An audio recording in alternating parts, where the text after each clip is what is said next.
Aujourd'hui, nous avons le plaisir d'accueillir Aurélie Boileau, présidente du groupe Imopropre.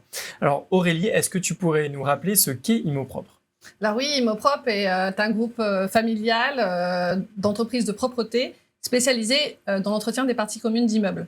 Donc ce groupe inclut plusieurs marques, sont Utile et Agréable, Copronet, Net Immeuble, ARNG, l'Arc-en-Ciel, qui sont toutes spécialisées dans cette même niche de marché. Donc c'est un groupe qui fait 60 millions d'euros de chiffre d'affaires et qui compte environ 1500 salariés.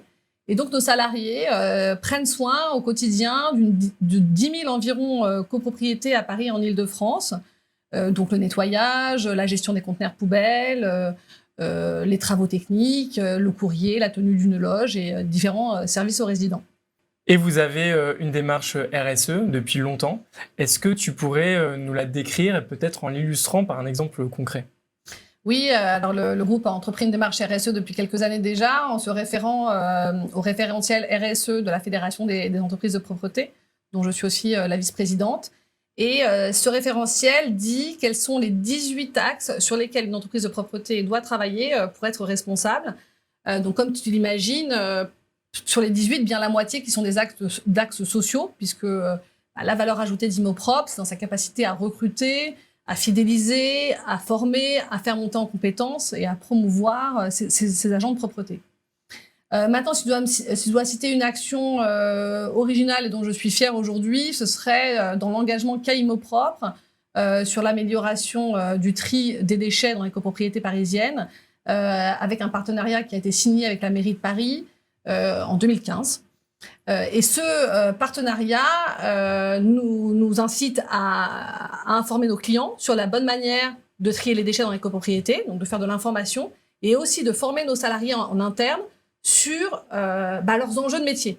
Ils ne sont pas que des personnes qui sortent et rentrent les poubelles, mais plus que ça, ils sont vraiment acteurs de cette chaîne de tri des déchets. C'est-à-dire que s'ils sortent correctement les conteneurs, si le local poubelle est bien rangé, bien entretenu, et les gens vont être incités à bien trier.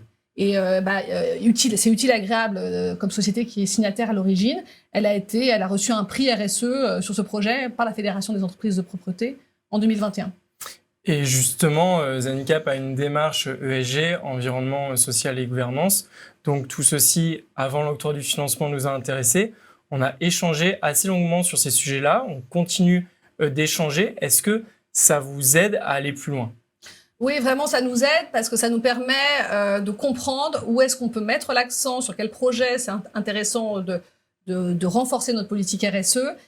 Ça permet aussi de mettre l'accent sur les indicateurs à calculer, puisque c'est vrai que c'est important de mettre en place des actions, mais aussi de les valoriser, mais aussi de les mesurer.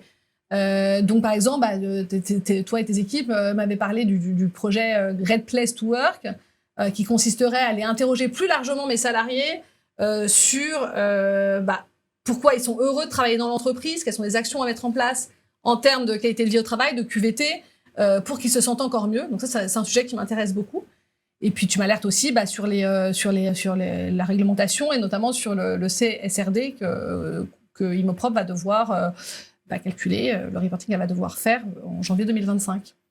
Et donc, dans le cadre du financement, on a mis en place un mécanisme de SLL, donc dans notre jargon pour Sustainability Linked Loan, c'est-à-dire que votre taux d'intérêt est indexé sur des objectifs de durabilité. Donc, vous concernant Imopropre, il s'agit de la promotion professionnelle interne. Et le deuxième objectif porte sur l'utilisation de produits éco-responsables. Est-ce que ce mécanisme-là est vecteur de progrès pour vous? Oui, ce que j'apprécie vraiment dans ce mécanisme-là, c'est que c'est très concret, très opérationnel, et ça correspond bien aux contraintes et à la manière de fonctionner d'un entrepreneur comme je suis, c'est-à-dire des actions pas à pas, et c'est pas l'obtention d'un label un peu généraliste qui pourrait être compliqué à atteindre, mais c'est vraiment très concret.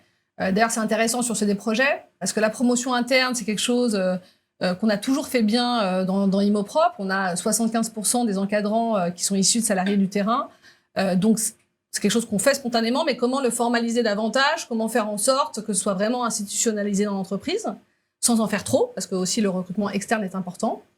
Quant aux produits écolabels, c'est une autre problématique. C'est quelque chose qu'on a plus de mal à mettre en place parce que on a la réticence en interne avec les habitudes, mais aussi parce que les clients, par exemple, trouvent que les produits écolabels sentent beaucoup moins bon. Donc ils vont dire ça sent moins le propre. Et ça, c'est une problématique. Donc on a des réclamations liées à l'odorat. Donc il faut faire preuve de beaucoup de pédagogie, beaucoup de communication. Ce que là, on a décidé de faire et puis d'être un peu plus autoritaire dans le référencement de notre catalogue de produits en interne, tout en expliquant à nos opérationnels pourquoi c'est important dans la stratégie d'Immoprop et dans le monde d'aujourd'hui d'avancer sur ces sujets. Merci beaucoup, Aurélie. Merci, Raphaël.